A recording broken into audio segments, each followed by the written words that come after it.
Guest with us.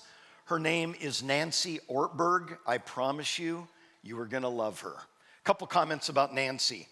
Nancy is a dynamic leader and a dynamic servant leader in the Bay Area, and we are very lucky to have somebody with her skill and experience and aptitude. When I asked Nancy, I said, Nancy, what gets you out of bed in the morning? I mean, what is the center for you? What is just the thing that makes your heart rate increase and gives you purpose for living? She said, John, I think my call from God is to live at the intersection of leadership, the church, and culture. And that's exactly what she does in an organization that is vital in the Bay Area called Transforming the Bay with Christ. And this church family is going to sign on and engage and be very active in the East Bay with all of our brother-sister believers and brother-sister churches throughout the Bay Area. Nancy is married to John. They pastor a great church, a Presbyterian church in Menlo Park. They have 6 campuses. Nancy is a mother and a grandmother, and she is here to talk about, I am not making this up, a topic called the Dr. Jekyll, Mr. Hyde of motherhood. Would you join me in extending a warm Bay Church welcome to Nancy Ortberg? Welcome, friend. Thank you. Please. Yeah, we're going there. So the good news is it's Mother's Day. The bad news is if you forgot to get a gift, it's probably too late. Here's where I'd love to start this morning. I'm delighted to be here, but this day is kind of a complicated day for many people. While there are many of us that are excited to celebrate our role as a mom, there are a lot of you in this room who have wanted children for a very long time, and it hasn't happened. There are some of you who have lost children. Some of you who are currently estranged from your children. There are single moms who bear the entire weight of parenting on their shoulders. Many of us have complicated relationships with our own mothers. And then there's just the general mommy wars that as soon as you have a child seem to divide people into camps of stay-at-home moms and working moms. And I wish we would stop that argument. Be a really good thing to stop today. In John chapter 21, there's a great story of Jesus talking to Peter. And what's so interesting about it is Jesus gets more angry in that passage when Peter commits the sin of comparison than he gets angry at the woman who's caught in adultery.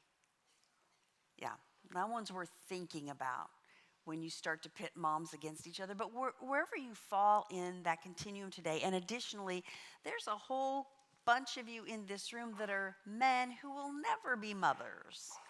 And you're wondering, will I get anything from this message at all? I hope so. Because this really is about a spiritual journey that God has had me on as a mom. I had my first child 33 years ago. And 2 amazing things happened at the moment that she came into this world. I had 2 competing emotions that hit me completely unbidden. I wasn't looking for them.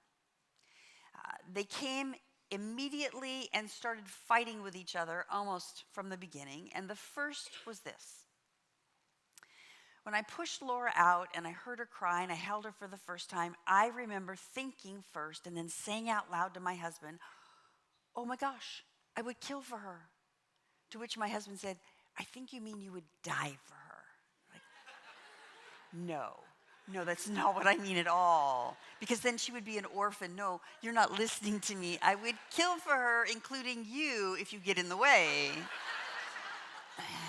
Now, as a little bit of a taste of the difference between my husband and I, a few minutes later when they wheeled us into the room and we were alone with Laura, John was holding her in the rocking chair and he said, do you realize that someday we'll be dead and gone and she will be an old woman with gray hair in a rocking chair? I said, you're creeping me out. We're not having this conversation today. Give me the baby right now. I was amazed at the immediacy and the depth of the love I had for somebody who not only had never done anything for me yet, and I'm not sure I had really ever loved anybody in my life that had not done something for me first. Not only the depth and the immediacy of it, but this feeling that not only had she not done anything for me, she had actually for the last 9 months caused me quite a bit of discomfort. During the labor especially. Where was this coming from? Now, I had a corresponding emotion almost simultaneously, and it was this sense.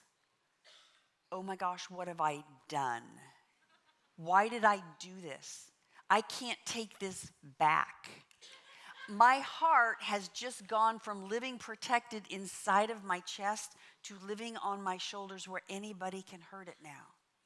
And all kinds of stories I would hear about suffering of children on the news or with other families that before would barely register, now I took personally.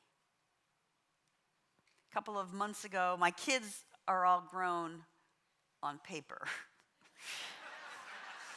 And all of you that are laughing have children that are over the age of 18, don't you?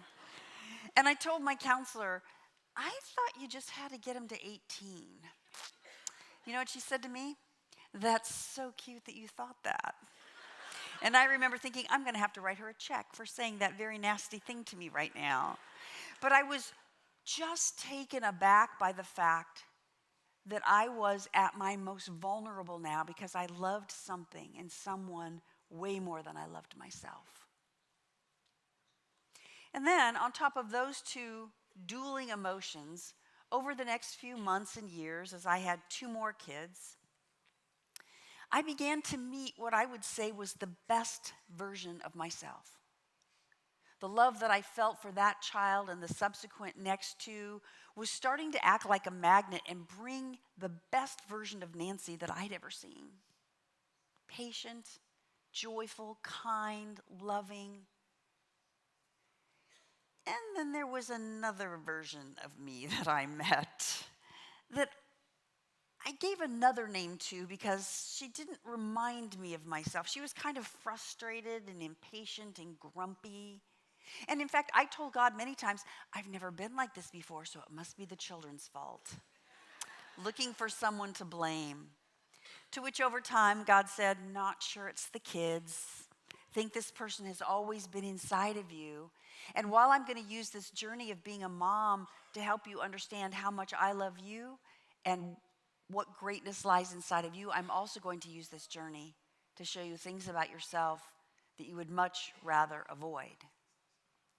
And I think a lot of times, for some reason, especially in churches, we avoid the kind of conversations that are so necessary to get at the broken parts of ourselves. In an attempt to be kind and nice and good and loving, we stay on the surface and we pretend that everything's okay. But here's what's interesting in the Gospels in Matthew, Mark, Luke, and John. Do you know that Jesus used difficult conversations and conflict more than prayer and encouragement put together to spiritually form people? Why? Why did he say things like, you're not worthy of the crumbs I brush off the table to feed the dogs? Like, really, Jesus? You couldn't have found a nicer way to say that? But Jesus knew something about the power of those kinds of conversations that shifts our souls and makes us consider the fact that we are broken. At the same time, we are deeply loved. And that we experience love most deeply when that integrated person stands before God and says, do you love all of me? To which God says, always have. You're the one that didn't know. So this morning, in the 25 minutes and 33 seconds I have left, because I will end this message on time, I tell my husband every weekend, great sermon, 5 minutes too long. Great sermon, 5 minutes too long. I want to talk to you about the journey of the best version of Nancy. I want to talk to you about the version of the broken parts of Nancy that motherhood brought to the surface. And then I want to end telling you an experience and a story that my husband and I had when we were on staff at a church in Chicago before we came back to California that has to do with somebody intersecting with moms. In Romans chapter 7, Paul the apostle, who started his career off persecuting Christians and then had a pretty amazing interaction with Jesus and became a follower of Jesus. And he spent a lot of time ministering to churches all around the world. And he wrote these words to the church at Rome. I do what I want I do not do what I want to do, but I do what I hate to do. Because I know who I am and I have the desire to do what is good, I am disappointed in myself because I cannot carry it out. For what I do is not the good I want to do, it is the evil that I do not want to do that I keep on doing. When I read that, I thought, I think Paul might have been a mother. But whether you're a mom or not, or a parent or not, we all have experiences in our life that bring these words to life, that internal struggle. And so for me, not long after I had Laura, and then I had another little girl named Mallory. They were 3 years old and 18 months old, and I was about 76 months pregnant with my son. And it was 5 o'clock in the afternoon, that awful hour where you've been home with the kids all day long, and it didn't start out good because one had been sick during the night, and you woke up tired, and there were things in the laundry that needed to be done because of what happened with the sick kid, and you're fixing meals, and you're playing Candyland for the 4th time, and you can't stand it, and you just want to lose so that you can close the game up. And 5 o'clock hit, and I remember thinking, I got to figure out what to fix for dinner. And I was a little frustrated that because I'm the woman, I apparently had to figure that out every day. That's a whole nother sermon. I'll give it another time. But in that same passage in John 21 that I want you to read about comparison and the sin of comparison, there's also an indication that when we ask ourselves, what would Jesus do, men? Apparently we would cook, men. Because Jesus was not only bent over a fire grilling things, but he was baking bread. He was making the entire meal. Yes, thank you. That is a free part of my sermon that has absolutely nothing to do with my topic. But again, I didn't make it up. It's in John chapter 21. But I also felt a little irritable, a little tired, a little impatient. I wasn't yelling at the kids. I just could tell. Best version of Nancy's not here right now, so I thought from 5 to 5:30, I'm just going to take the girls to the park.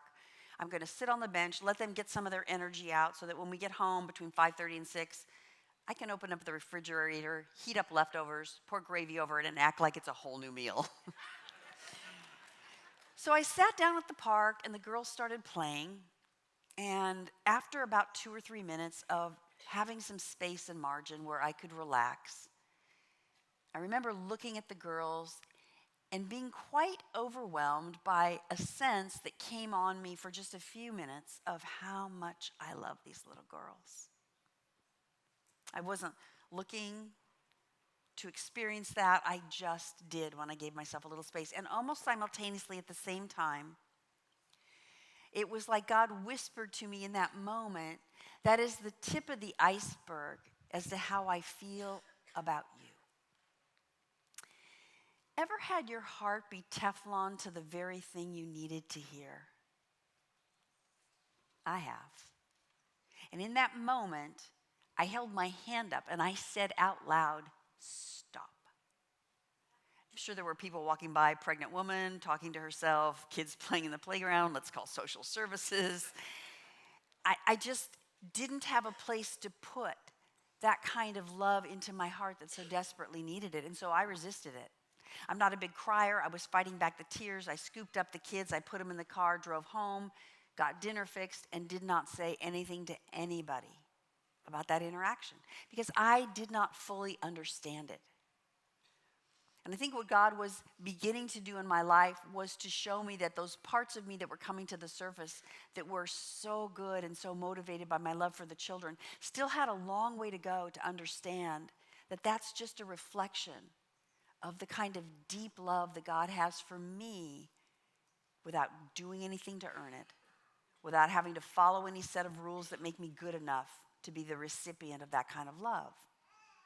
And so as a result of that experience over time, I began to try to pay attention during the day with the new belief that maybe God was trying to show me that all throughout the day, but I was missing it. So a few months later, after I gave birth to Johnny, my husband and I and another couple had saved up money. We had no money back in those days. We saved up enough to go to a theater in Los Angeles to watch the stage production of Les Miserables. It was one of my favorite books in high school. I was so excited to go. We went. I brought Johnny with me because he was only 3 weeks old and I was still nursing him. And we got to the theater and the usher said, "Oh, ma'am, you can't bring a baby in here."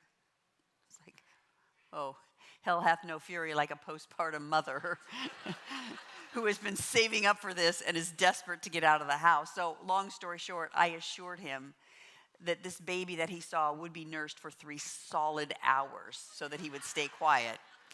And I did.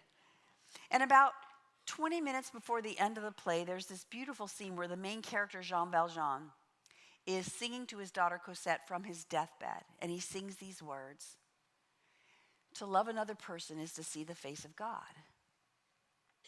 And my husband looked over at me, and I had tears streaming down my face. And again, I'm not a big crier, so he knows he better ask what's going on. And he said, "Are you okay?" I said, "I'm not okay at all." Like, that sentence right there moves me so deeply, and I experience God that way exactly, that when I'm with somebody that I love and we have a good conversation, I feel so deeply connected to God. Why did I have to hear that in a play? Why did God make that a verse in the Bible? And my husband said, "Why are you getting mad at God?" I said, "This is what I do. This is how I work my relationship out with God. We rumble a lot." So a couple weeks later, I was getting into bed, and John said, "Hey, I just want to read something to you real quickly." Now, please don't believe that every time we go to bed, John opens the Bible up. But he said, "I want to read you something out of Genesis 33, when Jacob and Esau were reunited for the first time in a long time. They were brothers who had been estranged. And when Jacob saw Esau, he said, 'For to see your face is like seeing the face of God.'" And I told my husband, I'm glad God took me up on my idea to get that in the Bible. Somehow I had missed that. But God used this adventure in parenting not only to stir this kind of love up in me, but to make me realize that all throughout the day, in all kinds of different ways, as much as reading a verse in the Bible or going to church, there were these points of connection that I was missing, that I needed so much to fuel the very best part of me that I was discovering as a new mom. So that was the best version of Nancy, and God still has me on that journey. But there was this other woman that came out. She was not pretty to be around. I blamed the kids for such a long time. But I began to realize that God was also using the same journey of motherhood to help me understand that there were wounds and brokenness in me that I would really prefer to avoid or blame or deny, that what they really needed was the light of God. So when my kids were little, at our church, there was a group of 4 or 5 of us moms that met together as a small group. I'm still in touch with most of them to this day. It was a really rich time. And every once in a while, with one of those moms or other moms in our church, I would say something like, "I love being a mom, but I also notice sometimes I get a little impatient with my kids and I get a little irritable." And almost every mom in the church would say to me, "Oh, you're a great mom. You're being too hard on yourself. You're wonderful." And again, it's not a bad message. It's just not the complete message. In this group of women that I met with on a regular basis, there was a woman named Susan. I'm still very close with Susan. And one day, when our kids were playing together, I said the same thing to her, fully expecting to hear a dismissal of, "You're being too hard on yourself. We're all like this." But she didn't. She got really quiet. And then she said 4 words. "I can see that." Oh, can we just go back to the denial where you just tell me everything's okay and I'm great? Because that's what I kind of wanted, but it's not really what I wanted. And those 4 words, and her love for me that was deep enough to admit and agree with what I was bringing to her, was really powerful. For a long time, I've spent time studying the book of Psalms. I did a sermon on it at our church a couple of years ago. And what's remarkable about Psalms is the book title in Hebrew means praise. But mathematically, there are more Psalms of lament than there are Psalms of praise in that book. Why? Because in God's math, the only way to true, authentic praise is through lament. Without going through lament, without wandering into what you fear most, your praise is simply superficial and artificial and chirpy. And God is very clear in the book of Psalms that that is not the way to praise him. We meet him in truth. A lot of times in the church I grew up in, we would do what we called responsive readings, and the whole congregation would stand up and they would put verses up on the screen, and they were almost always from the psalm, and they were almost always about great musical instruments and music and triumph. So in this particular sermon, as we learned that lament is the primary way to praise, I had our church stand up and do responsive readings around 3 psalms. The first one said, "I hope my enemy's teeth fall out of his head." The second verse that we read out loud together in unison was, "I hope that my enemy melts like a snail on a hot summer day." The third was, "I hope my enemy's child is stillborn." This too is the word of the Lord. And then I had them sit down and we talked. What do you do when life is hard? When you're realizing brokenness in yourself that you'd rather avoid? How do we stop moving away from that and instead move towards it and trust that God will be in it to do something in us that only God can do? I remember so early on in being a parent, how quickly your children also become your teachers. And right before church one Wednesday night back in Chicago, we met at Denny's for dinner because we're big spenders as parents. And we had dinner there, and then John had to leave early to get to church, and so I was getting the kids ready to go and getting ready to pay the bill. During the meal, sitting next to us was a single mom with 3 very unruly children. In fact, a number of people sitting next to us had asked the hostess to move them because the kids were so out of control. Noisy, messy, out of control. It really did make our dining experience as a family somewhat difficult. We got up to leave to pay the bill, and my middle child, Mallory, said, "Mom, I have an idea." And I thought she meant something fun we could do when we got home. And she said, "Let's pay for their dinner." To which I said, "Yes, that's what I was thinking." Exactly. You read my mind. I have raised you so well with such good values. And watching that kid skip out of Denny's when we anonymously paid for that meal made me realize God is even going to use these children to minister to the broken parts of me that can be judgmental and dismissive and avoiding of things that I should be paying attention to. My oldest daughter, Laura, and I, a year or 2 later, went to go see a movie. And we were running a little late. I'm sure that was my fault. And we got into the ticket sales area, and there was a young teenage boy. I'm sure he was new. And he took a little bit longer than he should have to get us our tickets. And I was kind of short with him. Now, I've been a Christian long enough to know if you're going to sin, you do it on the inside where nobody can see it. And outside, you monitor very carefully that you don't go too far. So it wasn't awful. But don't laugh at me. You know every one of you in here has done the same thing.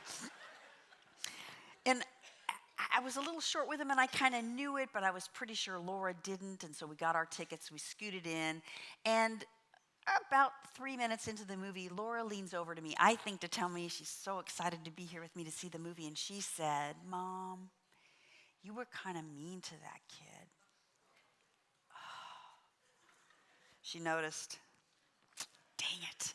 So then I had to sit through the rest of the movie wrestling with what am I going to do.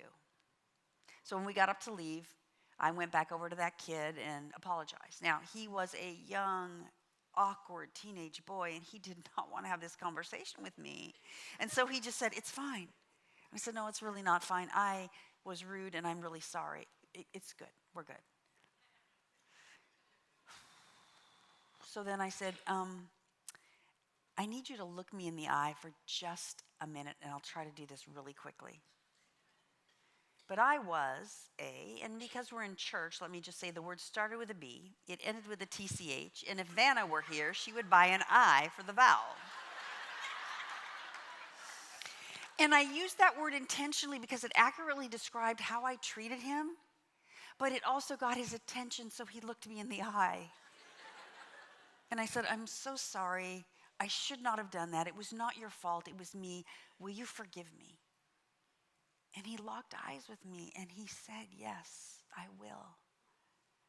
My kid had become my teacher for some of the broken parts of me in ways that once I got through the awful pain and embarrassment of it, there was such joy and freedom on the other side. And again, you don't have to be a parent to go on this kind of a journey with God.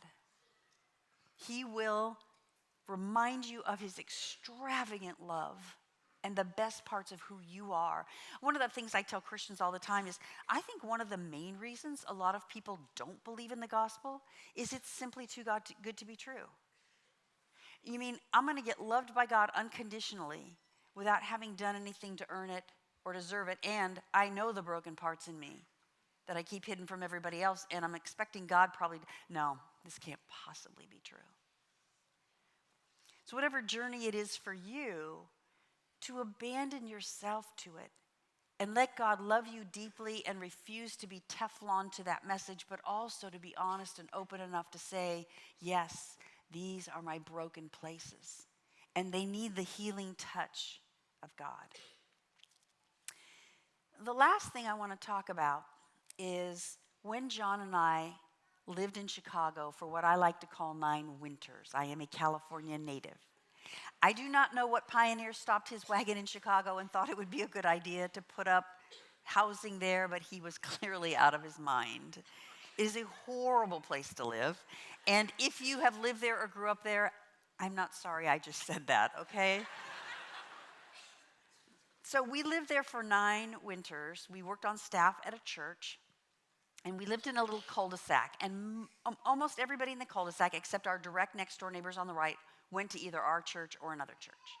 So as pastors on staff at a church, it became our job to build a relationship with them and invite them to church. They were about 10 years older than us, school teachers, childless by choice, because they loved their careers. They were great people. I remember the first time after we got to know them a little bit, we told them John was going to be preaching and we'd love to have them come to church. And they said, it's finals week.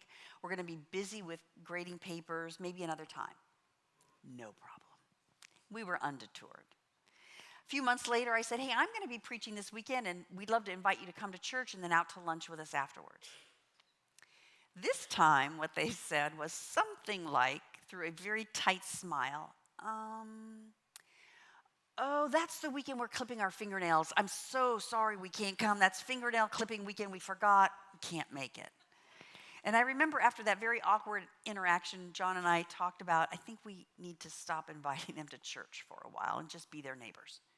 So over the next few years, the husband had a heart attack, which he survived, but my husband went and visited him in the hospital.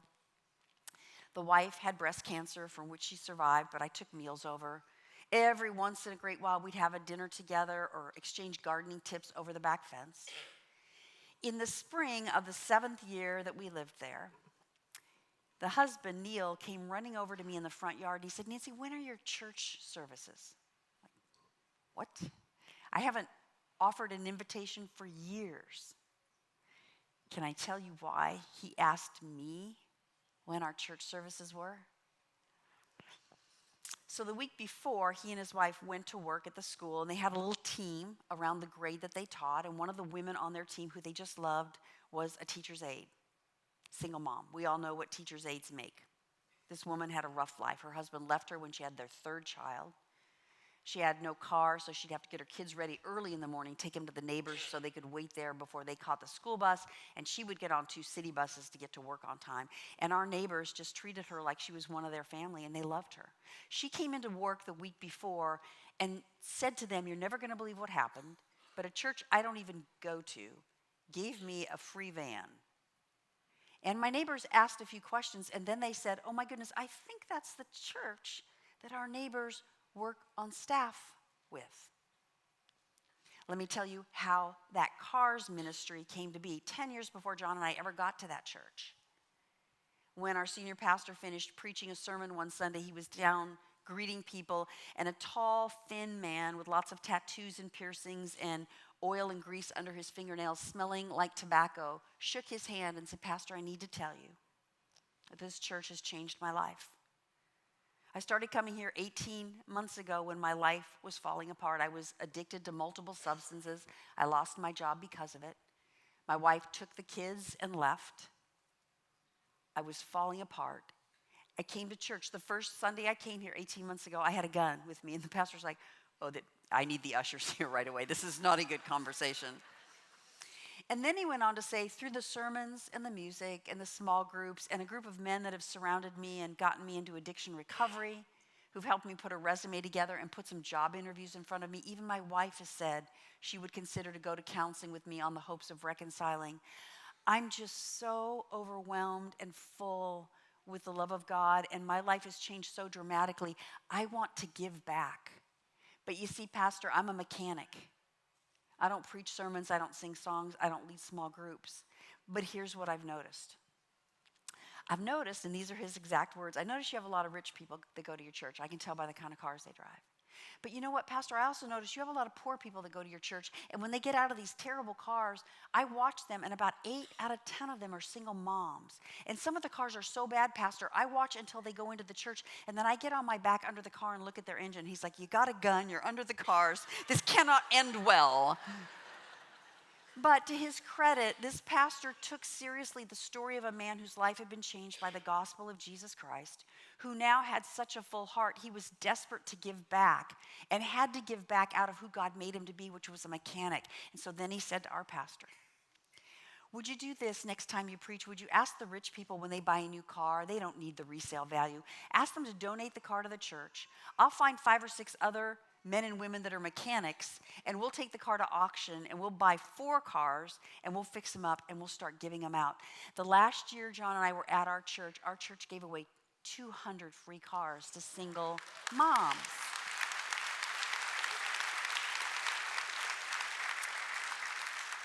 And became the vehicle by which our neighbors came to faith in Jesus that my husband and I as pastors couldn't do, because there was a mechanic who I never met, whose life was changed by Jesus, who had a heart for single moms because he had been raised by a single mom. And he knew the difficult burden that they bore. And so whatever it is for you on this journey of being introduced to the best version of yourself, the broken version of yourself, and that journey to integrate that person and be loved deeply by God, and then to understand when you're so filled up with the love of God, how do you give back out of who you are in ways that extend the gospel to people who don't yet understand Jesus or who are so resistant to Jesus but need him desperately? I pray that God would open your eyes on that journey. And then as a way to close this message, I'm going to invite you to watch this video. It is a lovely story of a mom at this church who, in the midst of all of this journey of being a mom, was surrounded by some other women in this church who became a kind of loving community for her that absolutely transformed her parenting. So my name is Katrina. I'm married to Neto, and we've been married since 2007. We have 2 girls, Gabrielle and Olivia. We had Gabrielle in 2008, just after being married for about a year. And I remember hearing her cry for the first time. And it was just this overwhelming feeling of love that I had never felt before. And I also remember too, feeling feelings of just sadness in a time that you would think that would be all joy just because of what I didn't have. My childhood was filled with neglect, chaos, fear, abuse. All these feelings of hurt just resurfaced as I'm sitting there holding my newborn. It made me feel like, what was wrong with me? What was wrong with my siblings? Why were we not enough for my parents? Why were we not enough for them to care for us, to love us, to protect us? We had Olivia about 3 years later.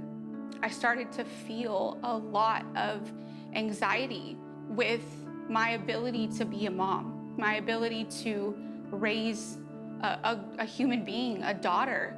I'm so thankful when I became a Christian and started to meet people that had morals that I was able to look at as positive examples, and seeing their relationship with their children, and then seeing their relationship with me and saying, you know what, I could do that. I can have a relationship like that with my girls. Not only are they giving me life, but since I'm pouring myself out into my girls, it's overflowing to my girls, all because these women just take the extra effort to speak into my life.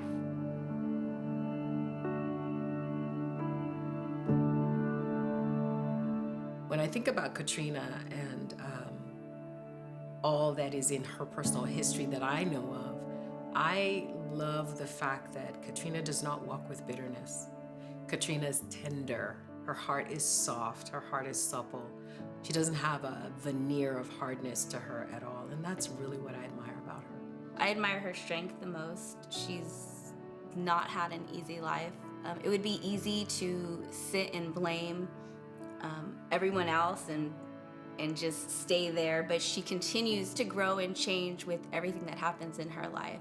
So we actually have a message from Katrina to both of you.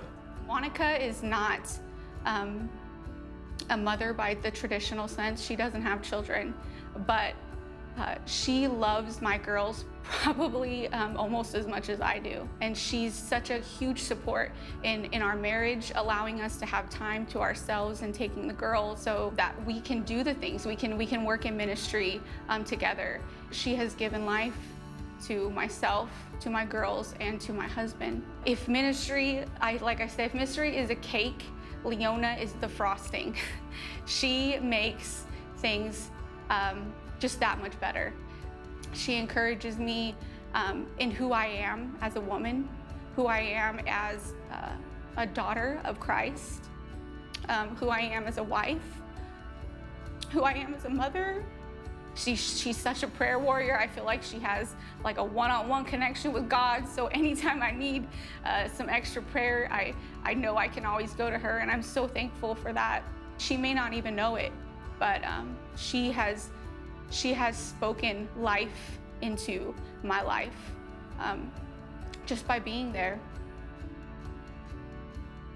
I thought it was really sweet. It makes me feel good that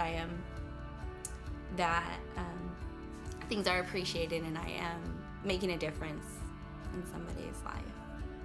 I've just been dipped really in honey, just by the words that she used and the way she expressed her affection and what she thinks that I bring to her life. I never would have imagined that I was doing those things, or that I am doing those things in my relationship with her. But it really does make me feel tender.